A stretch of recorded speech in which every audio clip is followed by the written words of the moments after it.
Hi, I'm Karen. Have you ever thought about how someone who shares your blood could try to destroy everything you've worked tirelessly to achieve?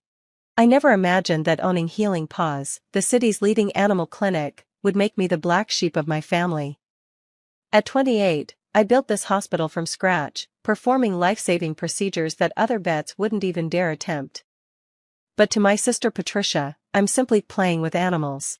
Another stray, she scoffed one day, her designer heels clicking as she dropped off her husband's golden retriever. Max, when are you going to start doing something that matters? I kept my voice composed. That stray is a police canine who just took a bullet in the line of duty.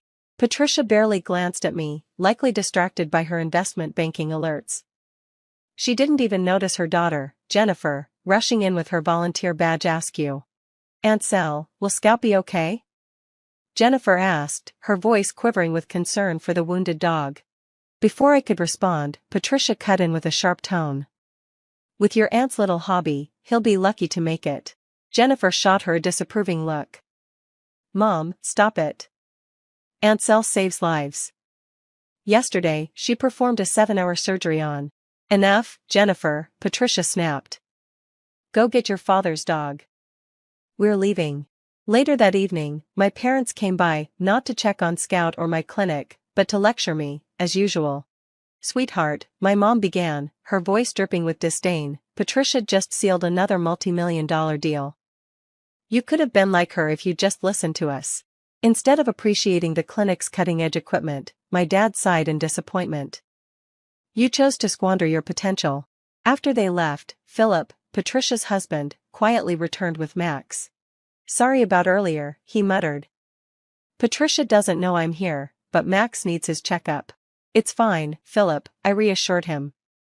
How's Jennifer? She misses you, he admitted. She wants to be a vet, but you know how Patricia is. He handed me an envelope. Jennifer asked me to give this to you personally. It's an invitation to her graduation. Patricia doesn't know. She flipped out when she found out, but Jennifer doesn't care. She says you're her hero. I opened the envelope and felt tears well up as I read Jennifer's note. Please come, Aunt Sal. I don't care what Mom says. You're the only one who shows me it's okay to follow my heart. Looking around at the framed photos of animals I'd saved and the heartfelt thank you notes from grateful families, I knew I'd made the right choice. Patricia might have the family's approval, but I had something far better, purpose, passion, and the love of a niece who believed in me. But little did I know, Jennifer's graduation would become the moment everything would change. The hall buzzed with excitement as graduates and families filled the space. I arrived late, still wearing scrubs after an emergency surgery to save Officer Martinez's canine partner. I scrubbed my hands, but blood still stained my nails. Patricia's voice cut through the noise like a dagger. Who let the dog doctor in? This is a respectable ceremony, not a pet show. I tried to stay calm, but she wasn't finished. Couldn't even bother to dress properly? Scrubs, Karen? To my daughter's graduation? I saved a life today, Patricia, I replied evenly. A police dog who took a bullet. A dog, she spat. Always with the dogs. You're an embarrassment to this family. Harvard Medical School wanted you, and you threw it all away to play Dr. Dolittle. Before I could speak, Jennifer rushed over in her graduation gown. Mom, stop. Aunt Sal just saved Scout, Officer Martinez's partner. She's a hero. Hero? Patricia sneered, her voice growing louder for all to hear. She's Dr. Dolittle, while I manage multi-million-dollar portfolios. That's not heroic. That's pathetic. Heads turned, and phones began discreetly recording the confrontation.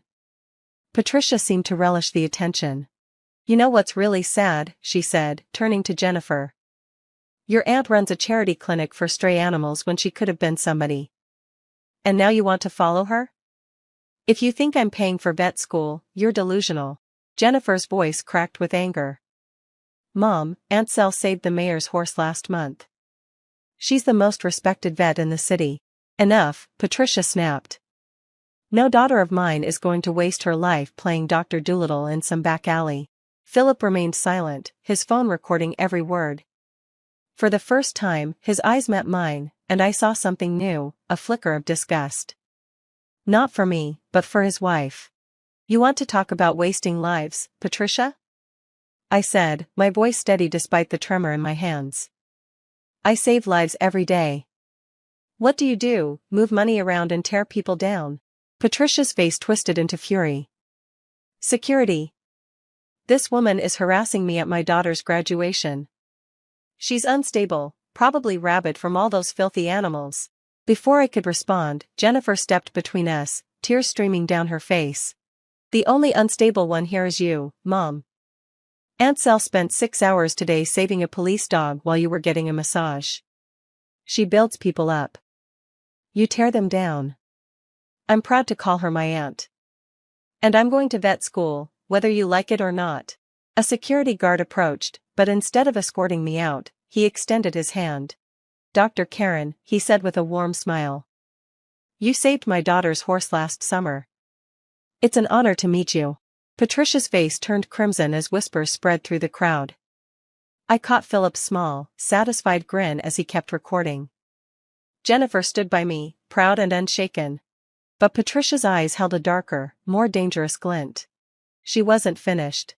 Later, back at my clinic, the drama from the graduation still lingered in the air.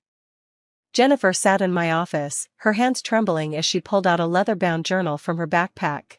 There's something you need to see, Ansel, she said, her voice tight. I opened the journal and froze. It was one of Patricia's old diaries. The elegant handwriting stood in stark contrast to the venom written inside. All anyone ever talks about is perfect Karen and her perfect grades, one entry read. But they'll see. I'll make sure everyone sees the truth about her, how much of a failure she really is. My phone buzzed, and I saw a message from Philip, turn on channel 7, now. The local news was showing Patricia at a charity event, smiling for the cameras while delivering a speech. Organizing this animal rescue effort has been such a privilege, she said, with a tone that almost made me gag. My stomach dropped. It was my rescue operation. She had been riding on my success for years. Philip followed up with another message. Those donations she brags about? Lies. She's never contributed a penny. She's been using your work to climb the social ladder. Jennifer flipped through more of Patricia's old diary, her face turning white. Look at this, she said, her voice shaky. Mom intentionally scheduled family events on your busiest surgery days, telling everyone you chose animals over family. She even paid someone to spread rumors about your clinic. The discoveries just kept coming. My phone buzzed again, this time a text from Nancy, one of Patricia's colleagues. You need to know something. Patricia's been stealing everyone's work at the bank. She took my proposal last week, and now others are coming forward too. Jennifer showed me a string of messages from local moms. Remember Mrs. Anderson's fundraiser? She asked. Mom didn't just mock her daughter's dress. She spread rumors that got her kicked off the school board. There are dozens of stories like this. My hands clenched around the diary as Jennifer turned to one of the last entries. Karen thinks she's so special with her little animal hospital. But what happens when no one trusts their precious pets with a vet who lost her license? A few well-placed rumors should take care of it. Before I could respond, Philip burst into the room, looking pale. She's planning something big, he said, his voice tense. I overheard her on the phone. She's trying to get your clinic investigated. After what happened at the graduation, she's desperate. Why does she hate me so much? I asked, the weight of years of sabotage feeling heavier than ever. Jennifer hesitated before turning to the final page of the journal. Her voice trembled as she read aloud. Everyone loves Karen because she's real. They see through my perfect life, my perfect clothes, my perfect lies. She has everything I'll never have, respect, purpose, real love, and I'll destroy her for it. My phone exploded with notifications. Patricia's colleagues were coming forward on social media, exposing her toxic behavior over the years. Her flawless image was crumbling right before our eyes. Philip's face hardened as he read the journal entry over Jennifer's shoulder. This ends now, he said firmly. She's not just toxic, she's dangerous, and I'm not going to let her hurt anyone else. Looking at all the evidence stacking up around us, I realized something. This wasn't just about me anymore. Patricia had manipulated so many lives along the way. But as her facade began to fall apart, one thought kept echoing in my mind. What would a cornered snake do next? The morning dawned gray as Patricia stormed into her office. only to be met with the sight of her belongings packed neatly into boxes. 2 security guards stood nearby, along with the HR director, holding a thick file. Misconduct, harassment, falsifying credentials, stealing colleagues' work, the director stated coldly. We've received over 20 complaints. Your promotion is revoked, and your employment is terminated, effective immediately. Patricia's scream echoed through the building. This is all Karen's fault, that pathetic pet doctor. Her former assistant stepped forward, phone in hand, recording everything. Your downfall is all on you, she said, her voice steady. Meanwhile, across town in a posh law office, Philip signed the final divorce papers. I want full custody of Max, he said with conviction. I've documented Patricia's cruelty to animals. She kicked him last week for shedding on her designer rug. My phone rang with an excited call from Jennifer. Aunt Sel, Cornell Vet School, full ride. They loved the recommendation letters from Officer Martinez and the K-9 unit. Don't tell your mom, I started, but Jennifer interrupted. Mom's too busy watching her life fall apart, she said. The country club group chat is on fire. Remember Mrs. Harrison's charity auction? Mom sabotaged it. Everyone's sharing stories now. She's been uninvited from every event this season. The clinic door chimed, and I looked up to see my parents entering, their faces frazzled. My dad held up his phone, showing me a viral video of Patricia's breakdown at the office. Honey, my mom's voice trembled as tears welled up in her eyes. We saw your segment on the news, the therapy animals for the children's hospital, the rescue operations, the K-9 unit. We were so wrong about you. Before I could respond, my assistant rushed in, her voice urgent. Dr. Karen, the mayor's here, with Scout, and the entire K-9 unit. The clinic was suddenly filled with uniformed officers, rescued animals, and grateful clients. The mayor approached and presented me with a Community Service Award as news cameras captured the moment. Among the crowd, Patricia's former social circle stood, clearly uncomfortable in their designer clothes, surrounded by scrubs, uniforms, and everyday people. Mrs. Peterson, once the social chair, approached hesitantly. We had no idea who Patricia really was, she admitted.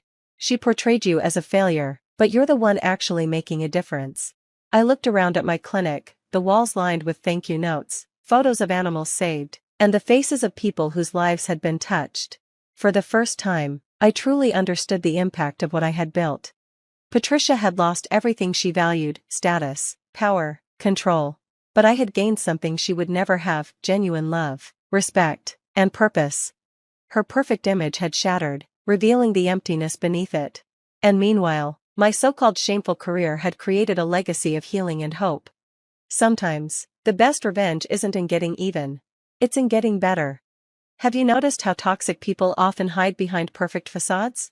What hurts more, public humiliation or years of silent sabotage? Let me know your thoughts below. Thanks for watching, and I'll see you again in the next video. Stay stunned.